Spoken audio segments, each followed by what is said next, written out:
Hello, you're welcome. You're welcome onto my channel today, and it gives me great joy to observe you are viewing this video. I'm Dr. Olayinka Akanle. I'm a lecturer in the university. I do content on migration and a lot of other issues. But the video this morning is very important because of recent experiences and the fact that we have established. That's why I call this video Reasons Immigrants and Africans Abroad Must Be Careful of Social Media. This is very important because when you look at some of the issues that are happening, many people, once they just get abroad, the first thing they do is to open a YouTube channel and some other WhatsApp platforms and begin to use it, sometimes carelessly. Many of them are so much interested in followers. Some of them are so interested in subscribers, having thousands and millions of subscribers and followers, and they become very careless. And you have to know that once you are an immigrant overseas, the country, the government is very interested in knowing what you are doing per time. So because of desperation for subscribers, for followers, for likes, for sharing, people just put content online that even jeopardize their interest in the long run. Don't forget, whenever you go online to open a channel, to join a platform and begin to share information, governments overseas, they are very careful. Whether you look at whether Canada, United States, UK, Australia, all over in the EU, they are always very interested. They want to know what every migrant is doing per time.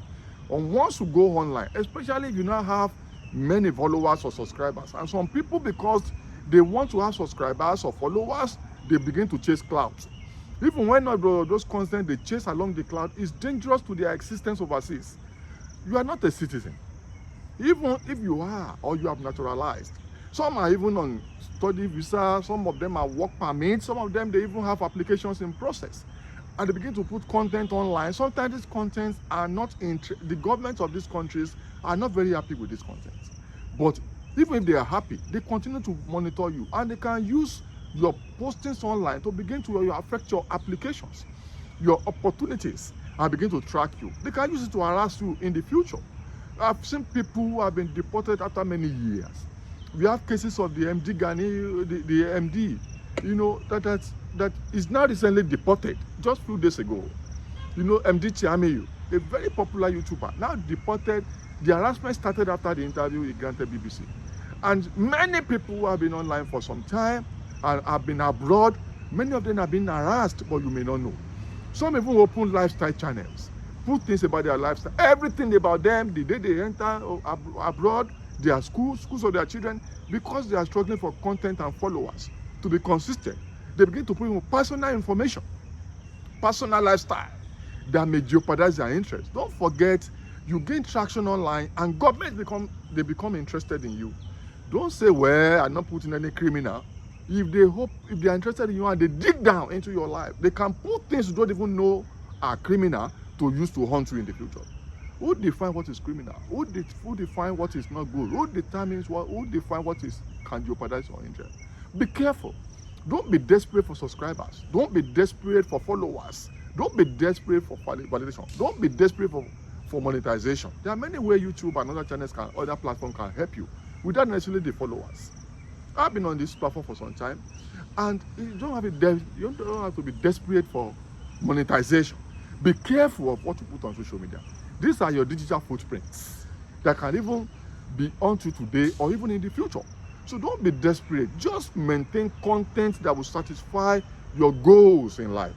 Many people, once they get abroad, the next thing to do is to open a YouTube channel and be showing everything about overseas, putting content, chasing clouds. What is trending, they quickly follow. They quickly make videos about them. And these things can be your digital footprint that can haunt you. They are digital profiles. And once you continue like that, government authorities might be interested in you and begin to follow you. When you see subscribers, followers, you don't even know who they are. Some of them may be law enforcement agencies who just want to know what you are doing. They want to begin to follow you, to begin to monitor your content. And they open investigations sometimes. Even when you are legitimate, don't say, hey, I'm legitimate abroad, I have my papers, well, I'm a citizen, I have my permanent residence, well, I'm on study visa, I have work permit. It doesn't matter. Who knows tomorrow? So be very careful before you put anything on social media. Ask yourself, How will this jeopardize my interest in the future? Do I have my own original identity online, or I'm just chasing clout? Anything that trends, that's what I make video on. It doesn't mean that everything that trends will suit your purpose. Even if you have millions of followers, you can still can jeopardize your interest. So be careful.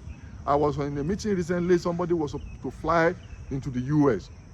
Strong person online, but they refused him visa. And he was whining. And why would they refuse him? But when I went to check his profile and platforms, some of the things that he's been putting online, though he's getting huge subscribers and followers, some of those things, United States government will have concerns about them. Yes, and they refused him. So he had to join the meeting online, and instead of making his point, present his paper, all he was doing was to whine how the government was wicked, how they did not have the right to deny him visa, but they have denied him. And they denied him the opportunity of that meeting. And like that, so many opportunities will be denied across the world. People, some of them in the EU want to go to the EU, they deny them visa. They refuse them entry. You won't know. Many have lost jobs opportunities. Many have lost educational opportunity, grants opportunities. Some have been refused entry. Families have been refused. Families have been deported, but you will not know. So the case of Emdee Tiamiyu, you can search Emdee Tiamiyu. Popular, over 60,000 subscribers online. Granted this interview to PBC where he talked about migration. Backlash followed across the world. Then they opened investigation against him. Even though he spoke in the interest of the UK government, they opened investigation and just looked for something to hook him, and they deported him a few days ago. The channel is dead, his career is destroyed, the study he went for destroyed, and he's deported back to Africa now because of what he said on YouTube and what he said on that program. The YouTube gave him traction, but eventually got a BBC interview that eventually led to his problem than deportation and destruction. What about that? Followers many, but problems many. I know that people who have been abroad for 30 years, 40 years doing well, suddenly they're just deported. So be careful, especially if you are immigrants. Don't think they really want you there. Any small thing, they can use to just throw you away. Be careful. Like, follow, and share this video widely for others to be educated. Till I see you in my next video, click subscribe. Bye for now.